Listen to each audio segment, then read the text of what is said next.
Well, folks, here we are for our culture segment, and we are going to talk about the exciting topic today of comparison. And as I was talking with our guest before we started taping, I said, yeah, well, this is something that, of course, young adults don't struggle with at all.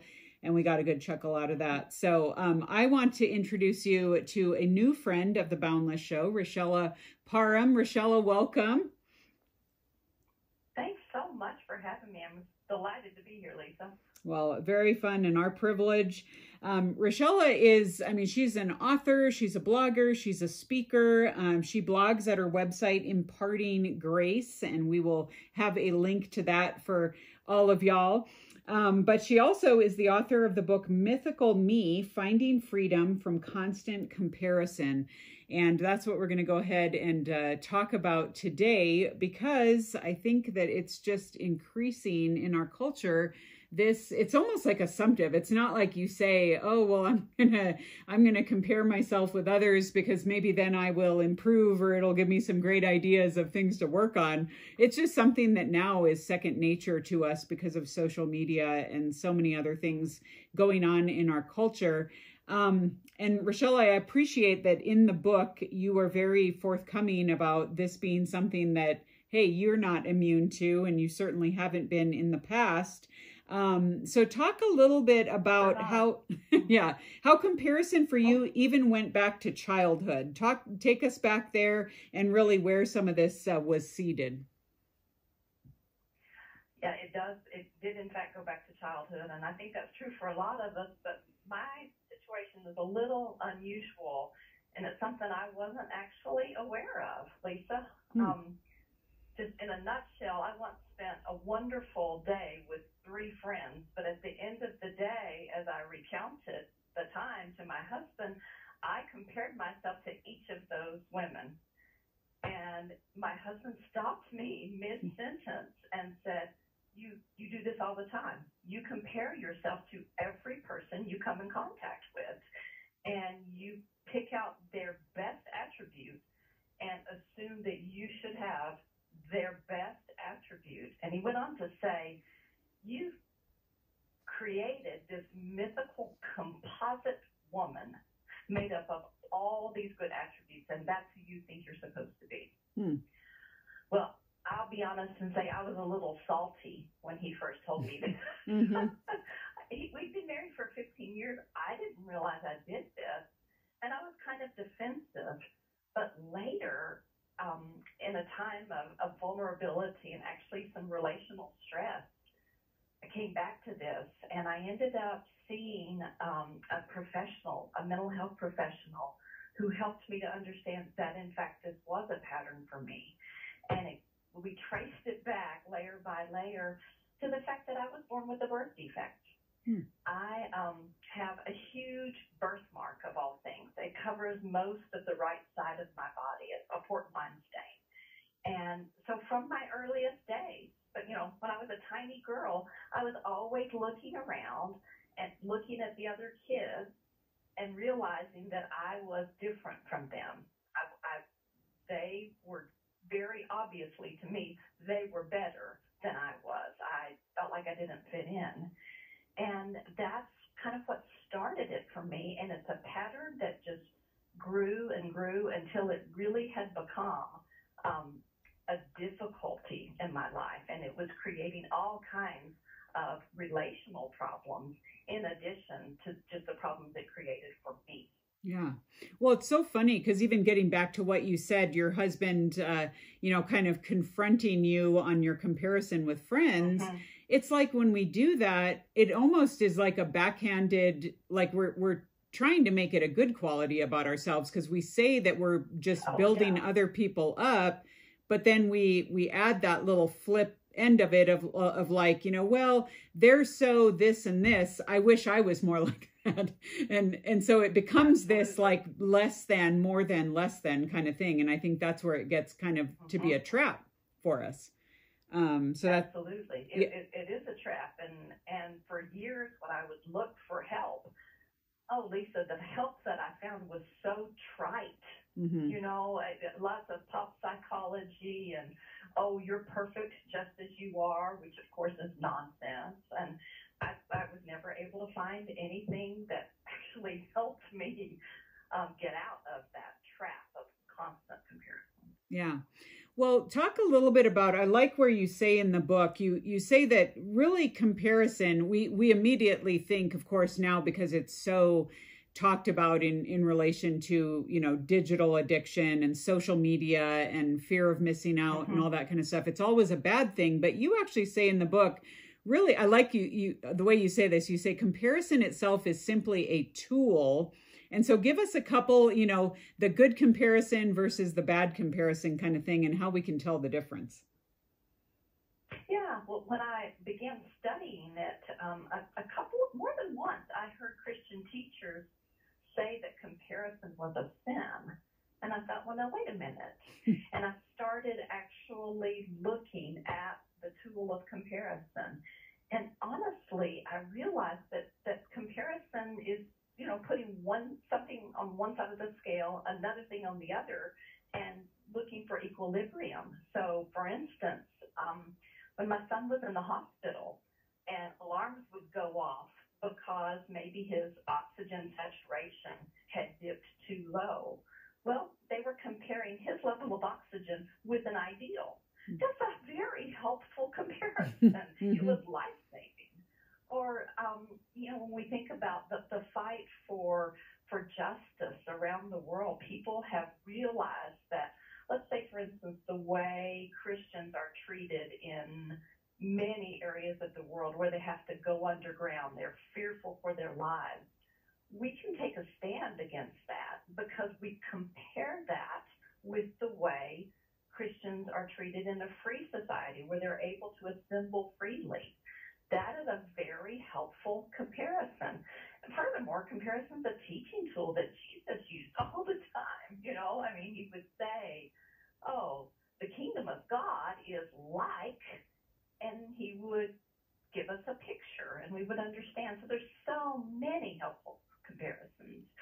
But I really believe that the social comparisons, that is when we put ourselves on one side of the scale and another person on the other side, sometimes, yes, of course, sometimes that can help us get better.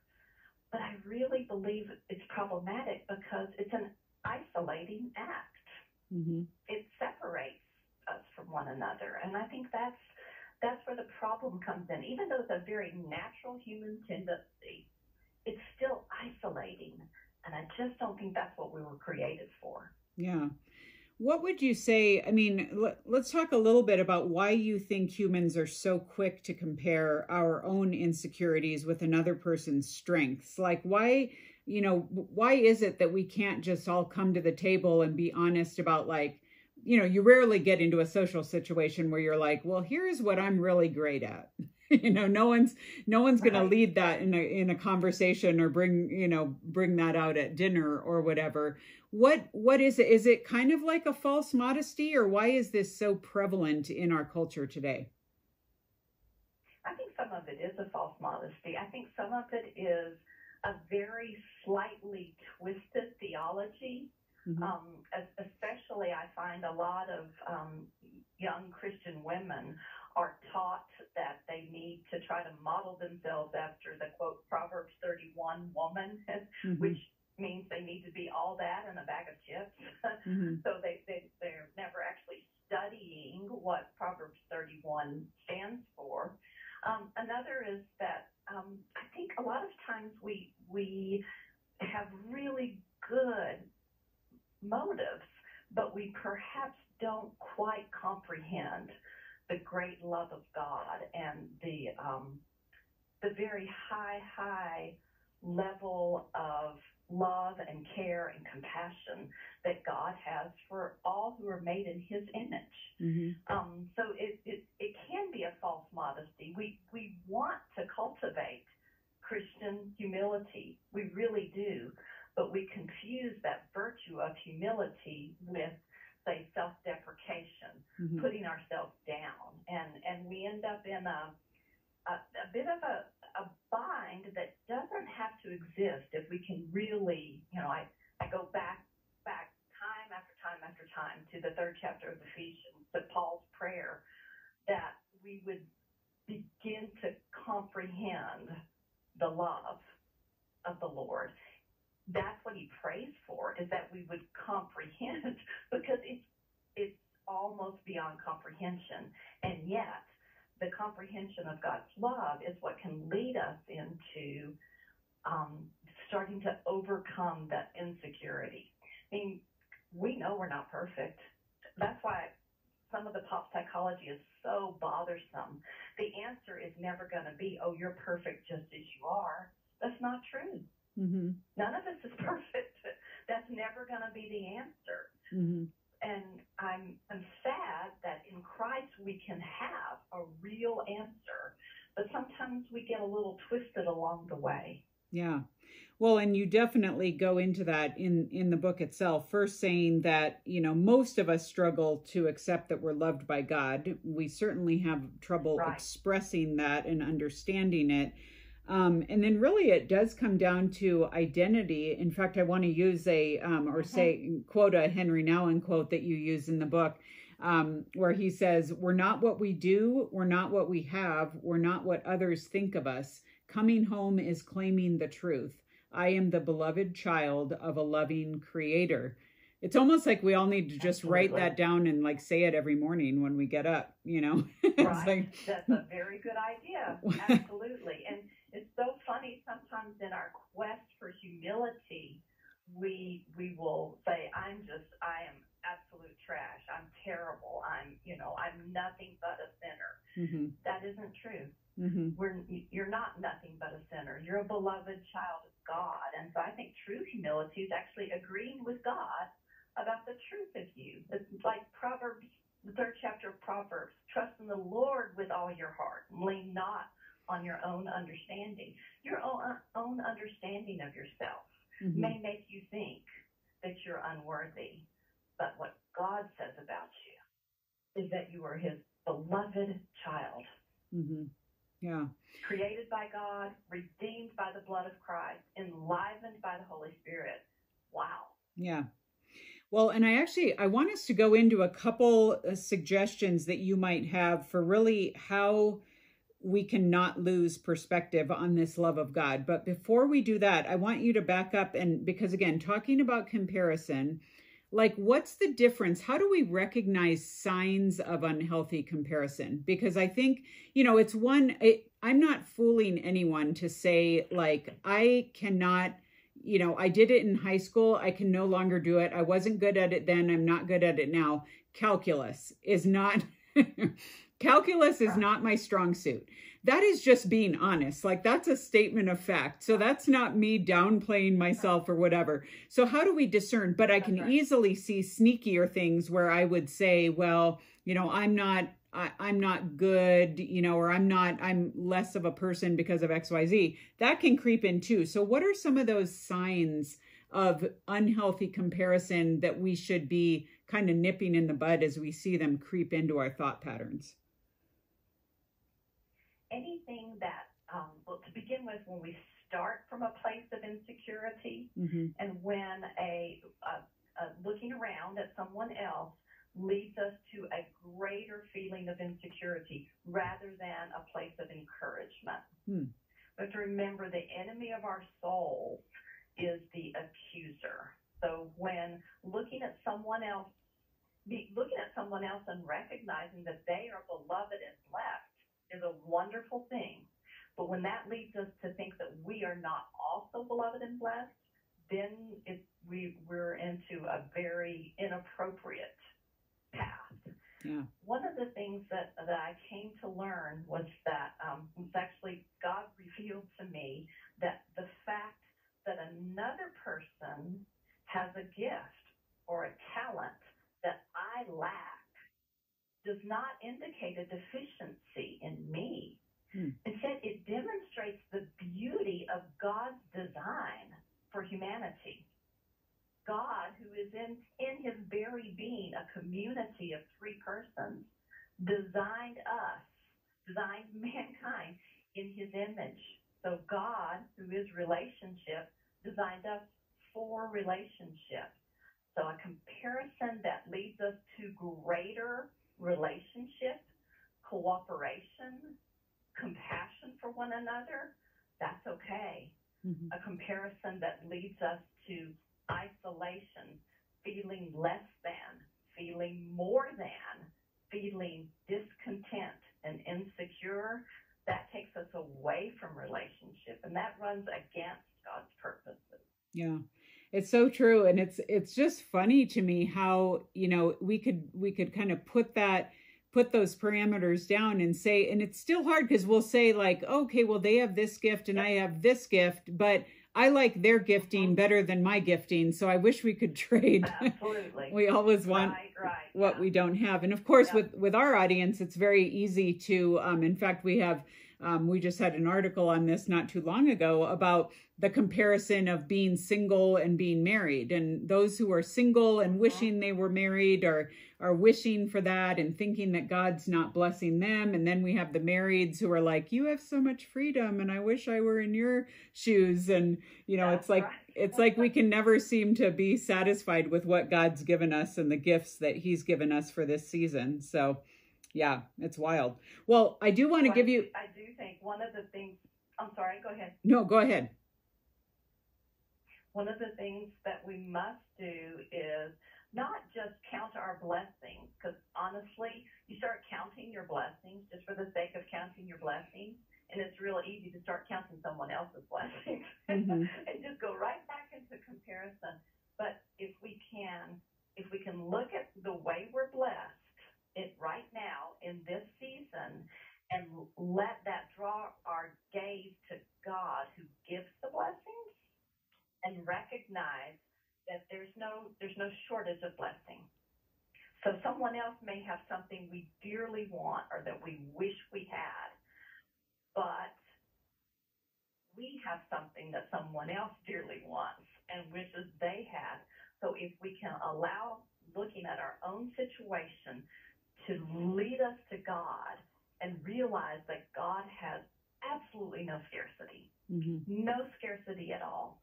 And we can trust that whatever God has for us is good. We may not always be able to see the good. And sometimes what we'll experience is really bad. But God is always good. And we can depend on God to bless us with what we need when we need it. Yeah.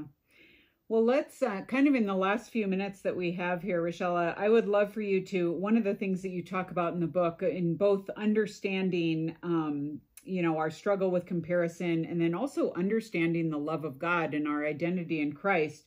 You say that this isn't an overnight process. It's little changes that add up, that piece by piece allow us to get a bigger picture of this. So give us some of for that person who's like, I don't know that I could ever have freedom from this. I'm just constantly, I see so many people that I feel have things I don't have, that are doing things I don't have. What would be your encouragement and your advice for them? You're absolutely right. It is a process. One of the things that we need to recognize is that habits can be formed and changed. Habits can't just be broken. Habits are housed, and modern neuroscience has shown us that habits are housed way down in the gray matter of our brain. So you can't just wake up one morning and say, oh, I'm just not going to blank, whatever the difficulty is. But you can interrupt a habit loop.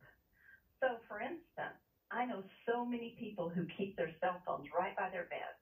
They use their cell phones as an alarm clock and an all-around tool.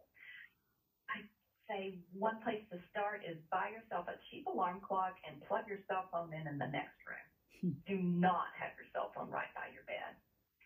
I realize you might need it nearby, but don't let it be the very first thing you can reach for. That's probably more temptation than most of us can handle.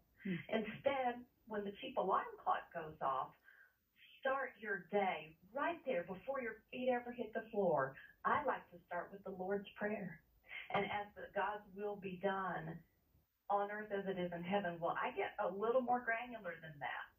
I want God's will to be done in my bedroom, in my closet, in my shower, in my house, in the street where I live. I want God's will to be done in every aspect of my life. So before I ever get out of bed, I pray the Lord's Prayer.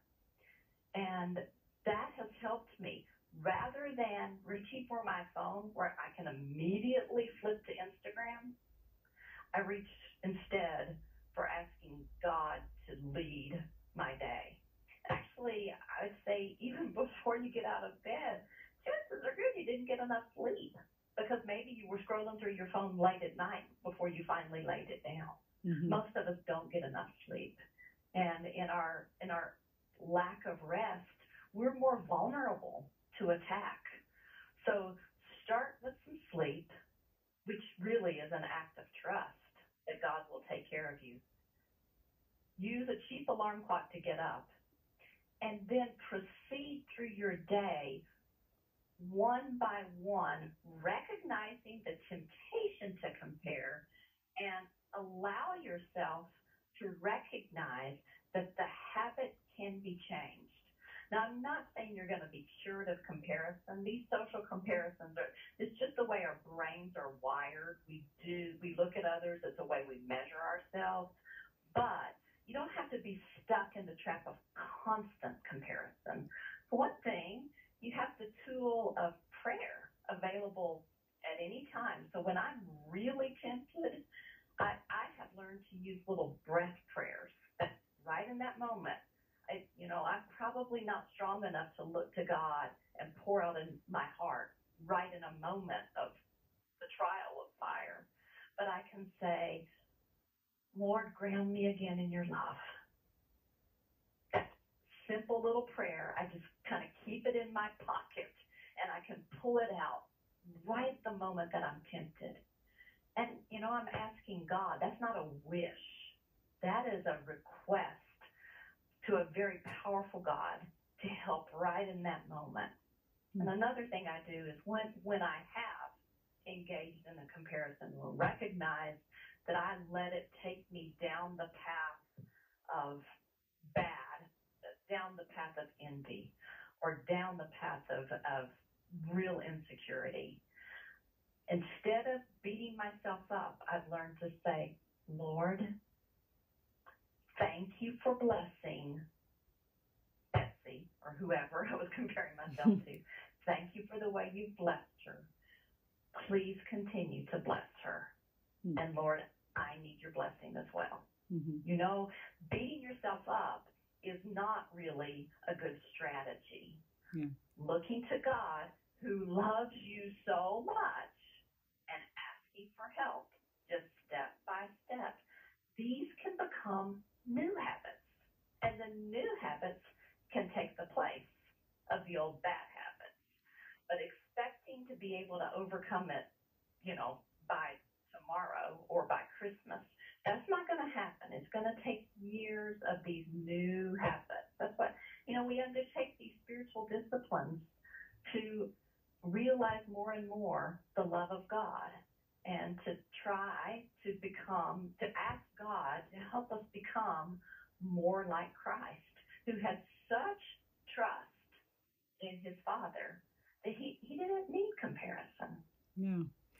Well, those are such great principles. And, I was even thinking as you were talking, like, that's even on the days when we feel especially strong, those are just habits, good habits to have, because you never know. I mean, as we know from scripture, Satan is always waiting to sneak around the corner and jump on us in our weakness. And so shoring up through these habits is so helpful. And so I really want to thank you for outlining those. Well, folks, the book, and I've got lots of other ideas in the book. My publisher, I'm sure, would love for me to say, read chapters 8, 9, and 10. Mm-hmm. But there really are ideas that can help, that can actually help. Awesome. Well, folks, the book is Mythical Me, Finding Freedom from Constant Comparison. We have been talking to our new friend here at Boundless, Rochelle Parham. And we actually want to make a copy of her book available to you for a gift of any amount to Boundless. So, we do this a lot of times with books that we find that we like, that we think would be helpful for you. So if you hop over to Boundless.org, you can search for 764, that's this week's episode, and just click on the book cover there. You give a gift to Boundless in any amount to support the work that we're doing here, and we want to send a copy of Rochelle's book to you in return. Well, folks, the book is Mythical Me, Finding Freedom from Constant Comparison, and we want to make this book available to you for a gift of any amount. We love doing that when we find resources that we like and we think they would be helpful to you. And so you just go to boundless.org/radio. You can search for 764, that's this week's episode, and you will be able to see the book cover there. You just click on it, give a gift to Boundless for the work that you already know and love, and we'll send a copy of the book to you as our thank you to you. Well, Rochelle, thank you so much for joining us today and being part of this conversation, and for all the great work that you've done in putting this out there to encourage us and help us along the journey alongside you. Well, thank you so much. It's just a joy to be with you. God bless your work. Yeah, thank you. Well, thanks much. Good job. Thank you. Okay. And Can I tell you something real quick? Yeah, absolutely. Can I just tell you something? Okay. So I have to admit, you are one of the persons that I would compare myself to. Why can't I have a voice like Lisa? Oh. Your beautiful radio voice. I can't even take credit for that. I mean, I was hoping, let's see, what else am I good at? I'm good at finding deals at Walt Disney World. That's something I can take credit for. I can't even take credit for my voice. But that's so sweet of you to say. That's so cute. Oh. Well, you do have a really, truly beautiful, in addition to being such a kind host, you have a stunning radio voice. Oh, well, thank you. I appreciate it. That's super sweet of you to say. I was going to jokingly tell you that, John, our producer, he's from South Carolina. So I told him that, he tends to like to book guests from the Carolinas. And I think it's just because, he feels more at home. So I'm going to have to give him a hard time about that. So well, may God bless him for that.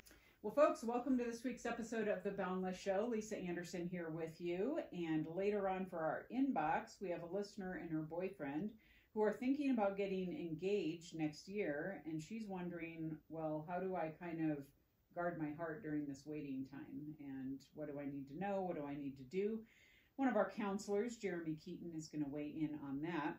And then for our culture segment, Rochelle Parham joins us to talk about letting go of comparing yourself with other people. So stay tuned for our conversation with her. All right, here we are for our roundtable, and we thought we would do a little retrospective with three guests here on what I would tell my dating self. And I was giving these guys a hard time because John, our trusty producer, booked three men for this. Like, what? Maybe I'm assuming it's because men clearly have more dating foibles than women. Women, we have it all together. Generous of you to call them foibles. So we'll see how this plays out. And if I don't agree with what they say, then we'll just either edit them out or I'll cut them off or something. But no, it's going to be all good. So I want to welcome Josh and Glenn and Michael. Hey guys. Hey, how's it going? All right. Well, good to have you. Okay, well, this is, like I said, this is going to be fun because, in fact, before we started taping, I said, what advice don't I have? And then Josh said, didn't you write a book about it? And I'm like, oh yeah, I did. So maybe I've already put all my stuff out there, so it'd be good to hear from other people. But, all right, well, let's start out by kind of like talking about, histories here, because all of you guys are married, so clearly you made it to marriage, so congrats. So somehow dating paid off in some way. But what did that look like? Like when you were dating, how much did you date prior to meeting your spouse? Was it just kind of like open season on weirdness, or did you have a game plan? Did it accidentally hit you like the flu? Like what was kind of your story in this sphere? Yeah, I'll start off. I think looking back for me, dating was, I didn't have a whole lot of rules around it. I didn't have a whole lot of parameters around it. It was kind of, is she cute? is she Christian? Those seem like good standards, and we'll move on from there. And I wasn't as intentional at all about the kind of qualities I should have been looking for. Mm-hmm. With my wife, by the time I finally got there, I was thinking that way, but I wished, I think if I look back and had more standards about character early on, I probably would have just dated less. Mm-hmm. And that's probably minimally what I would say to start us off. Yeah, that's good. I would say dating, some in high school, not that much, more in college, and then after college. Probably the relationships, there weren't that many, quote, steady dating relationships, so it was more just getting to know young women. Okay. But that was kind of my experience. Good. Yeah, I would say my experience was very similar to yours, Josh, in that I dated quite a few people during college. I never really focused on the intentionality of looking at the character and all those other things. It was just like, is she Christian? Is she cute? That's all I really cared about. It's a good starting point. Listen up, ladies. Yeah. I guess you only need two things. Whatever. Okay. Yeah, so that ended up, each of those relationships ended for various reasons, but it wasn't until I started dating Lauren that I was really like, okay, I need to get my act together and actually look for specific qualities and character traits that I know are gonna be good for marriage. So yeah, it's interesting because as you guys are talking, I think the one thing that came to mind for me is I thought it would be a lot easier than it was. I thought it was just like you just lock eyes with someone and eventually you have compatible traits or whatever. And I remember having this conversation with my mom, and many of you longtime listeners know that I've shared this before, because she like dated in the 50s, and she's like, Liza, this is easy, what's your problem? Because it literally was like that idyllic, like you take someone out for like a soda and a movie or something, like whatever, and then it's just like, you seem cool, okay, cool, let's make a go of it. Yeah, and I'm just like, what? And it was not like that for me at all. And I think, there were all these mind games and weirdness, and it just seemed hard. But I think too, the whole point of like qualities and intentionality, I also remember that even as a Christian who was serious about her faith, I felt like I was in several seasons of like too many chances where I, these works in progress, like I was always dating them rather than being like, there are like actual non-negotiables that I don't even want to, especially in my seasons of online dating. I was just chatting with random guys where I'd end up like witnessing to them because they said they were Christians. And then I'm like, well, maybe I can move the needle here. It's a dating ministry. It was. I paid like $50 a month to witness to guys for I don't even know how long. So I'm hoping God's going to give me some credit for that. I don't know. We'll see. But okay. Well, let's talk about, what do you feel like, what are a couple things that you feel like you did well while you were dating? And then I want to move into a few things that, really advice that you would have given to yourself had you known now. But are there any things that you felt like you did well? I mean, obviously you laid out a couple of them, like, yeah, I tried to date Christians, but what did that look like winnowing through who you would even ask out or how that would play out? I would say for me, it was very, it was very difficult. I feel like things I did well, when I think back about like dating intentionally, that I didn't really do that well. So I would say that whenever I started dating Lauren, who I'm now married to, I'd say that I really did focus on God during that relationship, more so than I focused on like my feelings and the infatuation of it all, because that's super easy to focus on in a new relationship. I would say previous relationships I didn't really do anything well. Whenever I started dating Lauren, I really started to focus on my relationship with God and focus how He was leading me through the relationship. I think that really helped me to have a clear view on what He really wanted for my life and who He wanted me to marry. So. I would say that it was easier to find things that I didn't do well in the course of dating. But I think there was a certain intentionality. I mean, relationships mattered to me, maybe at times too much. I remember as a kid thinking to myself, and kind of just daydreaming. And it probably was a bit idealistic as far as what the daydreams were. They were really romantic, weren't sexual, they were romantic. But I would say the fact that it mattered to me a lot was a positive. It was something that I felt, if I can be the right person, that's going to be more important than finding the right person, which also falls into what I didn't do well. I think there's some changes there that I've made over the years, but I think the fact that it was important to me was a strength. Yeah, that's good. For me, I would say iterations, and I guess I say that positively and negatively, but as I would date different folks throughout high school or college, I would learn from each situation. I think a second thing that ties in that I would say is positive is I was picky. I probably wasn't as picky about who I was trying to become, but I was very picky about who I wanted to marry. Mm-hmm. And as I would go through these iterations of dating people, I would see things, good or bad, in any given person, and I would realize, I don't want to deal with that.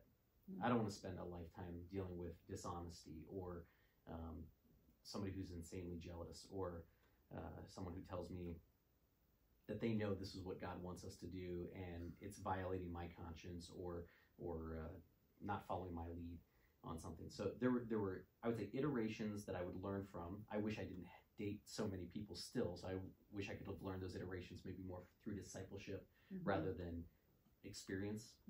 But also being picky, I think, is a good thing to a degree, if we're talking character-wise. Yeah, that's good. I think I realized that one of the things was how much more I could have worked on things apart from a dating relationship, kind of to what you're saying, Josh, of like, I realized probably through dating that, wow, I'm horrible at expressing I was not totally like runaway bride, but I really was a little bit of I felt like dating for me was a job interview and I had to like ace the test, and rather than being like, this is a two-way street and I'm supposed to be finding out about them too. So I feel like that, and also I realized like I had never learned how to do conflict well. I mean, I was either super assumptive that the person would either think exactly like I did or just agree with me because, hello, I'm pretty awesome, whatever. Or that we would just be able to come to terms with something and there wouldn't be, especially a fellow Christian, so I felt like I had a lot to learn in that space. All right, so let's kind of segue into that. Like, if you were to straight up give yourself some advice during, your dating season, like what that would look like, what would you have done differently? I would say for me, I would have focused on how I could grow in the relationship and grow in my own personal walk with God more. I think I was so focused on, is she going to be good for me? And I didn't think about how I could possibly change to be, good for her. Yeah. And so that was something. People totally run the compatibility thing. Like, that was so big, isn't it? Like, it was just going to solve everything. So yeah, go ahead. Yeah. And so, and I just, for me, I was like so focused on that. And it wasn't until I started doing premarital counseling where I realized I had a pretty big pride issue, pretty big issue with conflict, not liking, I didn't want to let it go. I always wanted to argue and I wanted to be right all the time. So that's not a good thing. No, it's not. So I think that going back, I wish I would have, spent more time focusing on how I could change for the better of the relationship rather than thinking that Lauren had to change, which it was mostly me that needed to change. So. There was some advice that I was given by a youth pastor that I went and spoke to one time about a dating relationship. And his words, I think I kind of applied them at that time, but I probably could have applied them in a more general way, which would have been good. He said, Glenn, cool your jets. I think I probably gave off vibes as far as how important relationships were. And I think I probably could have just kind of taken a step back from my emotions. Easier to say, harder to do, obviously, but not to be just right at the crest of where my emotions were. And I think that would have been very valuable. Okay. So are you saying you did that by the time you met your now wife, Elizabeth? No, Elizabeth, or did she just give you a pass on that? Well, I was a lot older at that super time. intense. I was about 31 Okay. when I met Elizabeth, 32 when we, 31 or 32, I forget exactly when we married. Okay. So by that point in time, I think I had kind of learned the advice that Tom Okay. Hall should give it. Okay. Good. Yeah, I don't know that that's very different from what I would say.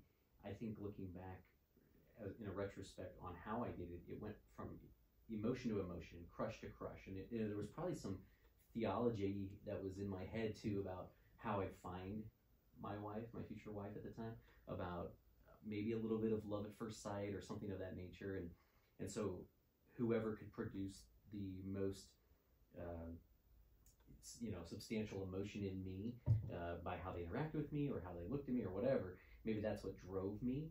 And the whole goal of the Christian life to become more like Christ, if that's what sanctification is about and that's what my life should have been about, I was looking more for that emotion and who could generate that in me than I was at trying to become like Christ. So I would just like look back and I'd say, like, as cliche as it might sound, try to be like Jesus. Try to actually look at him, look at his character, look at his life, study the word, devote yourself to being like him, and check the motivations of your heart more thoroughly. And for me, that would have revealed, like, I wanted somebody to produce a emotion in me that made me feel special or loved or cared about.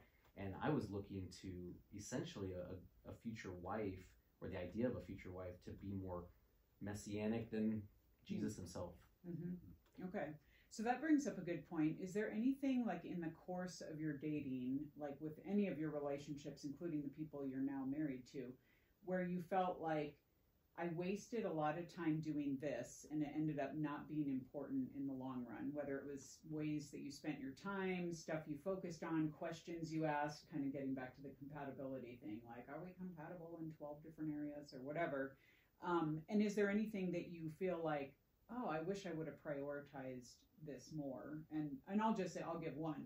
In one relationship, and I think I corrected it for, future ones, I spent way too much time, like, texting this guy, like, to the point where, and we talk about this at Boundless, where all of a sudden your day is just ruled by, you're getting pinged on something and you're responding right there. Like, we were way too in each other's business, to the point where it blurred the lines of, like, my normal day, like my work day, my church, my friends, whatever. He was just way too in my business, and I had to ratchet that back. And it to me, the rationalization was, oh, we gotta, know how to converse or just have, like, these everyday conversations, but it just, like, went way too far. So that's something I definitely had to change. How about you guys? I would say I wish I had dated in community from the get-go. Yeah. Like, just from the get-go. Like, Mm-hmm. and I don't mean, like, group dating. I don't mean, like, 10 people going out to dinner. It could be that, but I mean more than that, in the sense that I wish I had just shared with whoever was in my life, guys in my life that I trusted and were pointing me to Christ-likeness, the thoughts I was having, like, just running those past them. Like, I'm thinking about this girl. Mm-hmm. What are your thoughts about this girl? What are your thoughts about me as I think about this girl? Like, and just running all that through the lens of community, just trusting that I don't actually have the best view of myself and my intentions. People around me can discern that probably better than myself when they're my own emotions. If I had done that, I think I would have avoided some pitfalls much earlier on. Mm-hmm. And that's so good, because that's so, you hear it so many times when people, if they're too intense early on without bringing people in, all of a sudden they're less willing to look at red flags or be like, you get the, well, you don't really know him like I know him and stuff. And it's harder to, like, bring people in after the fact. Mm-hmm. So that's a good point. Yeah. I would say probably the pursuit of exclusivity. Mm. Just wanting it to be this, we're in love. Mm-hmm. And I'm a romantic, so I'm not down on it, but I think I probably put it in a position that was too high. Mm-hmm. I do think there is a lot of value in just getting to know someone in the context of how they relate with other people. When you think of outer space, it's dark. There's nothing for for light to reflect off of. Mm-hmm. Whereas, we look around, we can see things. And I think when you're around a person who's not just there to impress you, or you're just not there to impress her, Mm-hmm. you get to see the character of that person a whole lot quicker. Mm-hmm. I would say for me, I would have probably read more books.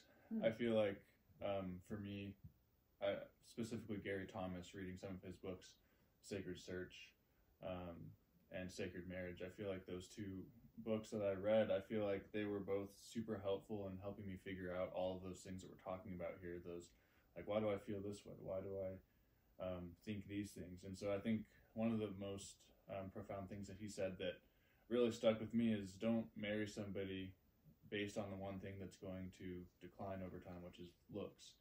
And that was like such a big thing for me. And I was like, oh, well, she's super pretty and super important to me, which is obviously an important thing, but it's not the most important thing. And so I wish I would have spent more time focusing on not only is she Christian, but is she godly, and is she actually, you know, pursuing Christ, and are we going to be able to do that together?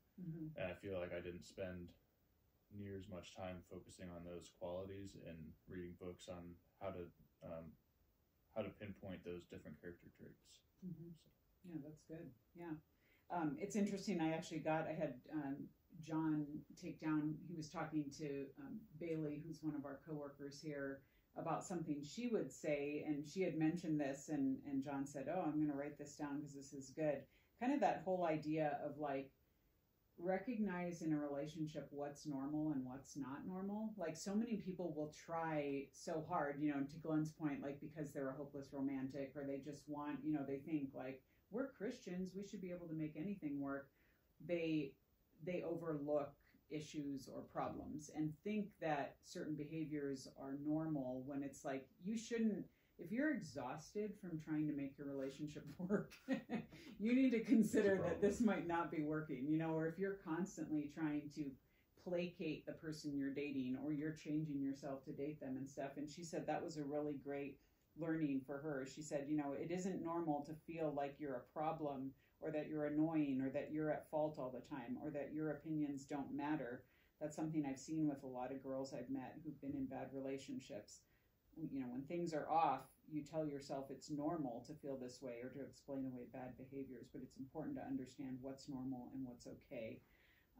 So I thought that was really good. Which is a good litmus test, I think, in the dating space. Once you're married, like, you go through ruts. You go through seasons of, I do feel like I'm exhausted from having to work through this conflict that isn't getting resolved. Yeah. And again, I would go back to, and it's even harder then, but going back to this idea of community to help you work through it. I mean, I'm not talking about abuse necessarily, but like talking about like the type of relationship where like you get stuck in things. You see things myopically, and you don't include her opinion, or she doesn't include your opinion, and there are ruts in marriage that you've got to work through. But if you're finding those in the dating space really early on, like, man, maybe it's just a contentious relationship that should end. Right? But it's a different litmus test, I think, when you're married, because you want to work through those things. Yeah. I think that's good, because in fact, I'm trying to think of, there was a married friend of mine that I was asking the other day, like, what's something in your marriage that you still fight over, like the things that just kind of still come up, because I think that's a misconception, is a lot of people like, if we just work on it long enough or hard enough or come to the same, you know, this will eventually clear up. And it really is. There are some things that you just, actually it was my sister. I was visiting family last week, and I asked her, and she said the difference that she and her husband have on, especially like travel, like she bought him a pillow that says, let's just stay home. Because that's like his constant, I mean, whether it's a church thing, whether it's a party, whether it's a vacation, he would never plan or choose to do anything if she didn't initiate it, and it kind of like irks her. So it's like, it's our same old argument of, let's go do something, let's go whatever. And she's like, I don't know that we'll ever resolve that. You know, it's just kind of, she wishes that he would come around, but he won't. So I don't know. Yeah, it's some of those things you just have to live with. Yeah. You know, just those differences of opinion or perspective. Yeah. A man and a woman, they can see things from a very different angle. Yeah, for sure. Yeah. So, man, well, good thoughts, you guys. I mean, it's like we're just getting the conversation started. But those of you listening, I mean, we really wanted to have a conversation around, like, what does it look like to look back on your dating years and think through, maybe some lessons learned, and what would I tell that person now? And so you know, as a couple of the guys here said, it's great to kind of start getting that wisdom from people now and get into community, get other eyes on your relationship. Make sure that you're the person that is, you know, not looking at some Hollywood ideal or taking your cues from outside of yourself or from the culture, but that you're really, right, let me reset that. Make sure that you're not someone who's taking your cues like from the culture or people that aren't going to give you the godly advice, but that you're going to go after it in a healthy way. So thanks, you guys, for weighing in. You're welcome. Happy to be here. Yay, thank you. All right, well, that's good. Good job. So, absolutely. Yeah, thank you.